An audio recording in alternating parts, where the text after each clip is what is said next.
These are two injectors. The one on the left is pretty much the way they come, although this one's extremely clean for what it is. The one on the right already has the cap taken off.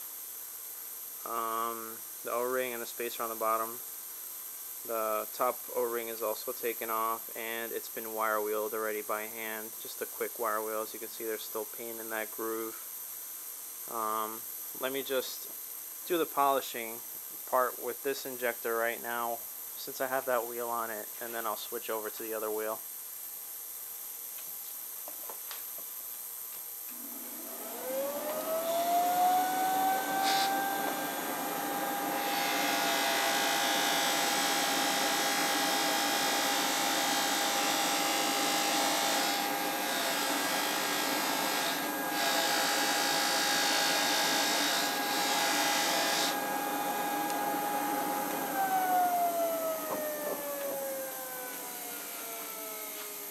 And that's about all that needs to be done on that stage.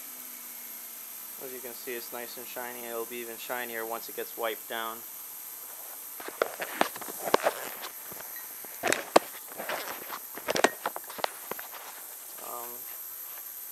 There's various styles of injectors. This is a side-by-side view of two different styles.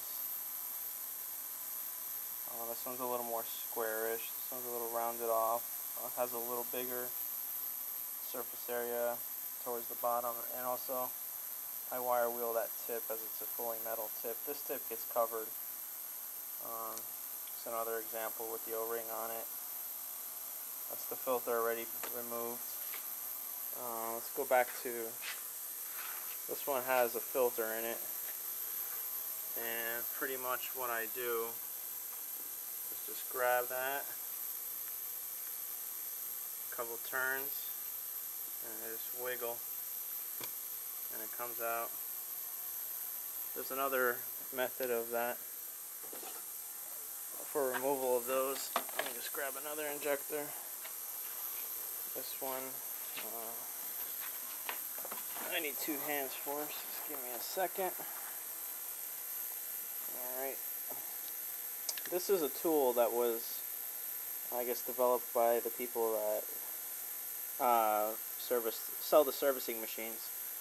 So it's pretty much the same thing. My little pegboard with screws on it is just a multiplication of this, and it's a little.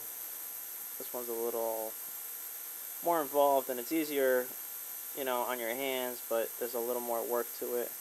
It's just a little lever that pushes the injector. I didn't put it in. I didn't thread it in enough. The screw is tapered a little more, so it just popped out. But it pushes the injector, keeps the screw in. I was thinking of this sort of system would be good if something like this could be developed, even if I had to buy something like this, and maybe that shaft in the middle where the screw is attached to could be motorized, where it could just thread into the injector. Instead of the injector turning, the shaft can turn.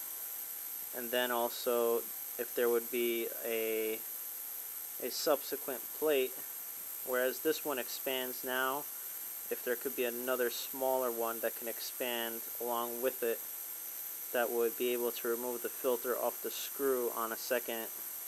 For instance, if, you know, the motion was screw in, pop out, and then also reverse the screwing, and then have the injector filter unthread itself off the screw itself.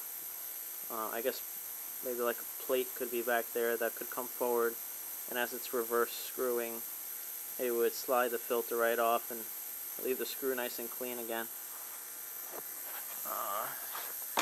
So wire wheeling is pretty much the same as polishing. I mean, it goes pretty much like this on the first pass, then on the second pass, and then I angle it a little bit on this pass, which I figured the buffing wheel with the shaft could just be angled. You know, some of the machines, I was thinking in the system where the injector was on a conveyor, it could hit this wheel on the first pass, and then if the forces need to be equal on both sides, just have, you know, two wheels where it passes through, stays there, rotates a little bit, and then it would go to a subsequent wheel that would hit the bottom portion, and then maybe even a third wheel, you know, to, instead of the, I guess, to keep the injector in perspective, to have the wheel at an angle rather than angling the injector itself. It would be a lot easier. It's my thought that adding additional buffers to the assembly line would be the easy part. Just keep the assembly line simple. Maybe make it, I'm gonna have plenty of floor space, and if the, you know, whatever works, I guess. I'll have plenty of floor space, so if it was kind of like an assembly line where it'd be loaded into a conveyor belt one by one, I could load 100 pieces at once. You know, if the device had to be, you know, pretty accommodating for that, that's fine. Have it on a timer where after 45 minutes, an hour, whatever it needed to run, all 100 pieces were done, and I could just pull them out real quick. And yeah, I mean, the only thing is, there's also different styles like this style, and I figured I would just have an adjustment on what was to be done. For instance, this style only gets I don't even polish these, I just wire wheel these because usually they're rusted on this portion. And actually, let me do one more thing. Let me demonstrate the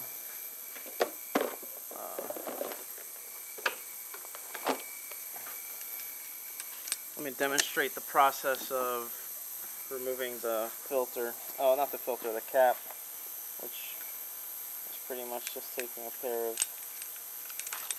I know this is hard because I don't have 3 hands, but a pair of locking pliers.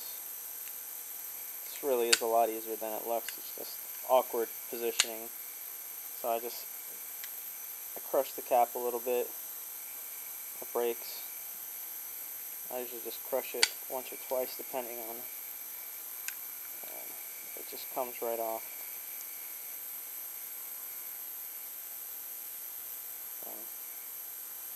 And this portion can be done by just simply rolling your finger on it, which is why I figured if there could be like some sort of a wheel that just pulls it off, you know, on both ends, or however many it would need to be effective. Let me just grab a couple more injectors just to see if I could demonstrate the styles a little better. What's happening? Move here.